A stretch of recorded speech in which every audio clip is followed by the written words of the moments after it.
but I think it's really apt for what we need moving forward, not only in road safety, but in relation to the future and science itself. The world as we have created it is a process of our thinking. It cannot be changed without changing our thinking. And I think as we sort of emerge into the fourth industrial revolution, which we're in now, that is really appropriate, because it is going to be a very different playing field if we're going to mitigate road trauma, particularly in low middle income countries, over the next 20, 30, 50 years. And it's a challenge, but it's not a challenge that our predecessors have also not certainly didn't shy away from it. I've used the analogies in the past, but if we think about sort of the 18th century and what was pervasive in terms of the spread of disease, the current sort of hypothesis of the time was the miasma theory, and we're a public health here, so I'm not going to explain what that is, but that was dispelled with good evidence and the advent of the germ theory. And we embraced that science and moved forward and developed and really had enormous success in reducing the burden of infectious diseases. And that change of thinking is what we need for the future in terms of road safety. We're going to be embracing automation, and I'll come to that in a moment, and with that will come a lot of challenges, but it will be also an enormous amount of opportunity that we're going to be able to seize. So just reflecting on what we've discussed today, what it has highlighted and what we probably came to this meeting knowing a great deal about is that there is an extensive body of evidence available in this area. We were also very aware that there was an existing library of evidence with the Cochrane reviews, the Cochrane Library, but that wasn't exhaustive in terms of road safety and the reviews that it presents. ICoRSI has actually now developed an evidence gap map, and the potential for that and to leverage off that is enormous. And I think that's something we need to take away from this meeting, in that we can and need to and should put that into some framework around a decision platform that is freely available to the community. The community, I mean, all those certainly at this meeting, governments and policymakers globally. And I must have when Howard highlighted the education toolkit, it resonated with me immediately, and some of you may not have seen that this morning, but it had a dollar value or a pound value next to the efficacy of the intervention for education. And it jumped out immediately around where, if I was a policymaker, where I would be wanting to invest to get the return on that investment, knowing that it had a benefit for the future. In this instance, it was dealing with our children's education. And I think those are the sort of strategies and those are the sort of platforms that we need to be doing in the road safety area, in transport particularly. Given that we move into an environment of scarcer resources and where we need to be spending that money across a whole array of discipline areas, whether it be in transport, whether it be in transport safety, or whether it be in climate change. The borders of those are all blurring, and targeting climate change mitigation through reducing transport emissions has direct benefits in terms of safety, sustainability, mobility. So those boundaries are blurred and we need to seize on those opportunities. So that's what I took, and I've written up here, we've got Vision Zero, Sustainable Safety and Safe System. They'll talk about those tomorrow in all sorts of ways. They'll tout them as a talisman to ward off those cars. But actually, they're just paradigm shifts that really evolved from the 70s, 60s and 70s through some of Patton's excellent work that looked at a whole array of environment, enforcement, the human element as well. And so the 21st century is going to move beyond those sorts of paradigms. I think ICoRSI and the focus of our evidence and where the gaps are in our evidence is going to allow us to drive that faster than we had, I think, through the 20th century. But the important point I take also from today is a point that, I don't know if anyone tweeted this morning, but the 90% of the evidence is from North America, 90% of the problem is in low and middle income countries. We haven't done much to change that. And that's, if we're going to tackle the burden of road trauma, as we saw some highlights in terms of where it might be in 2030 and 2040, we're going to have to tackle that challenge of the translation, or the utility of the interventions in low and middle income countries. And I think the multinational development banks really need to stand up and pay attention in this area as well, because their investments are investments that reflect what we were doing in the 20th century, and they are not going to pay off in the 21st century to the extent we think they will. And they're certainly, as we've heard today, going to need some change when we think about what works in environments that are multimodal, whole range of speeds, where we have shopping malls right on the edge of the road, and quite complex environments that need managing. So we need to really think through that and start to pay attention to how we deliver in low and middle income countries so that it's equitable, so that it allows their GDP, and that's necessarily a good measure for economic activity and wealth, allow those countries to prosper like many high income countries have. So that takes me to the future now, to the 21st century, and this is what we're grappling with now. Autonomous, so many of you would have heard of the Industry 4.0, and that's the fourth industrial revolution. The third industrial revolution saw sort of the mainframe development. What we're talking about now with the fourth industrial revolution is autonomous cyber-physical systems and big data.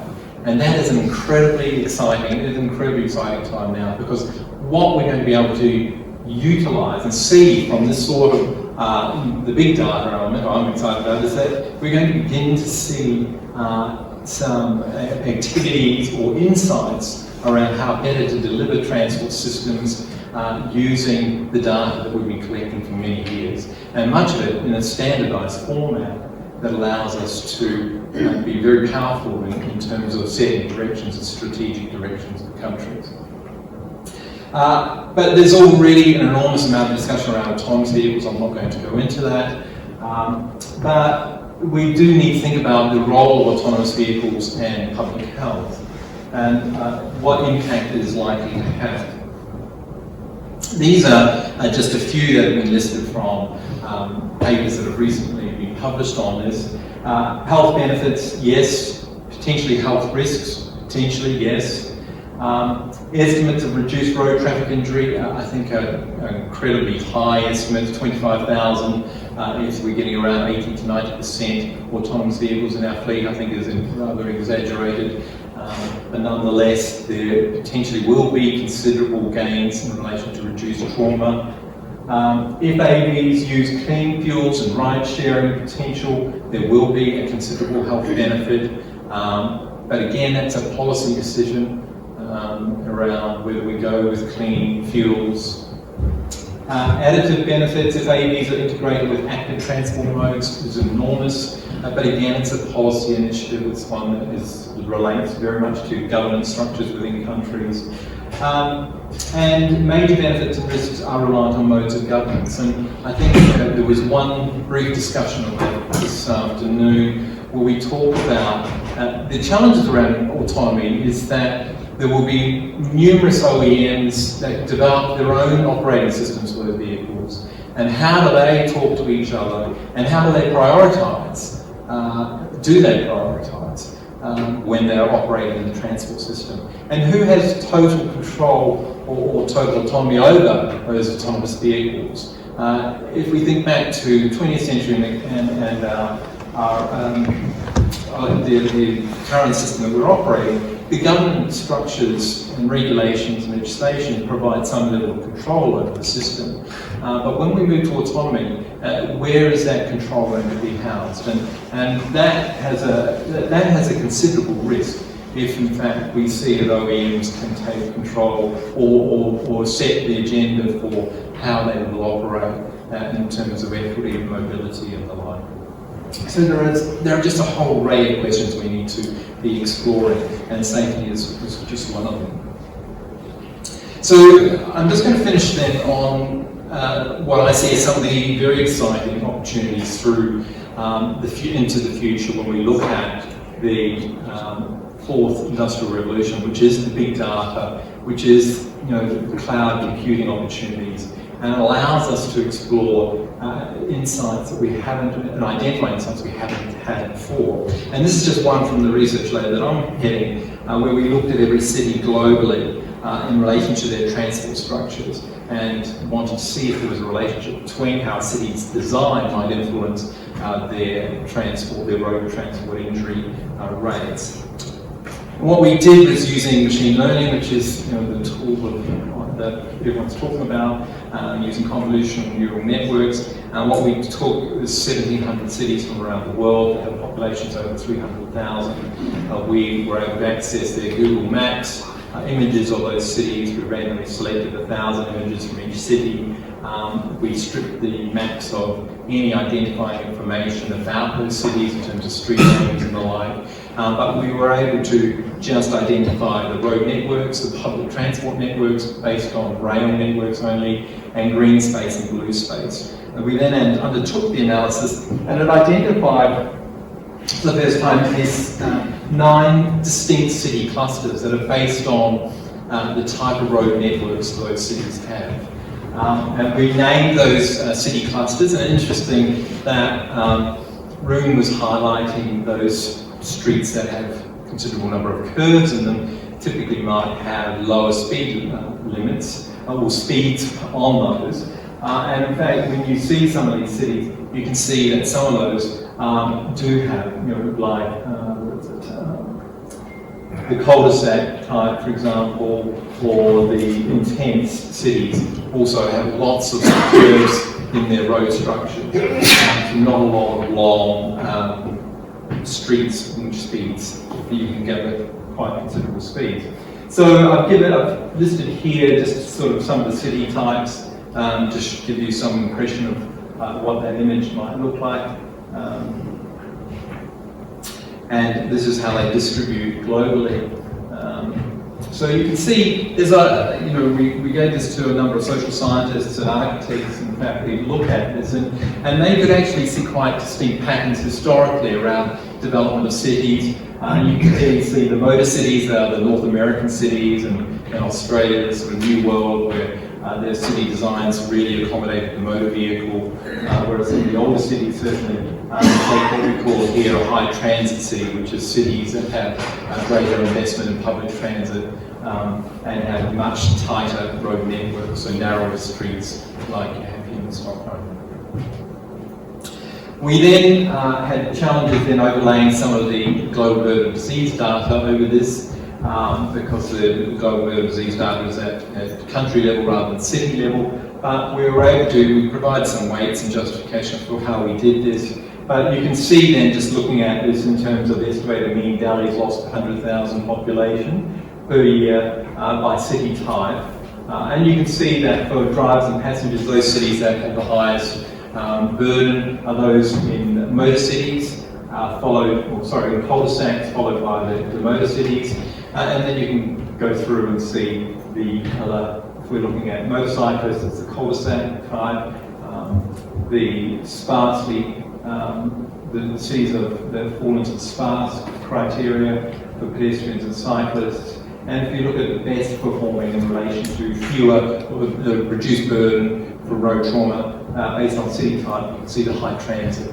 So the high transit basically is the investment in public transport, smaller, slower, tighter road networks with respect to fewer injuries. So look, this is just a quick look at the sort of use of that standardised data and the new tools that we have in this sort of new age that start to allow you to ask questions that we haven't been able to explore until now. So just to conclude, the future directions, I've sort of mentioned this once or twice today, but we do need to begin to understand what this implementation science is. How do we get, when we know we've got some good evidence around how best to deliver an intervention, why does it not get delivered, whether that be in low middle income countries, and how best do we change that? Talk briefly a little bit about automation, safety, and the role that's going to play in the future. I haven't spoken much about governance, but I think increasingly that is going to be an incredibly important part. We heard today that the success that much of what has happened in the high-income countries is as a consequence of established road transport management, government agencies, and regulation. The same is going to be required in the 21st century globally, but how is that going to play out when much of the automation may not lie with government agencies, but with industry? And that is going to be interesting to watch. And finally, the role of urban systems, and I mentioned that at the outset of this presentation, that the boundaries of various disciplines are much more blurred, and interventions that may be incredibly important for climate change, that may be incredibly important to sort of mitigate the climate extremes that we might see, just as we have seen in Australia over the last few months, are likely to have considerable benefit in other areas as well. And I think it's important for us to tackle road safety from a much broader lens than we have, I think, in the 20th century. So I'm just going to conclude with that. Very large global hovering over the top type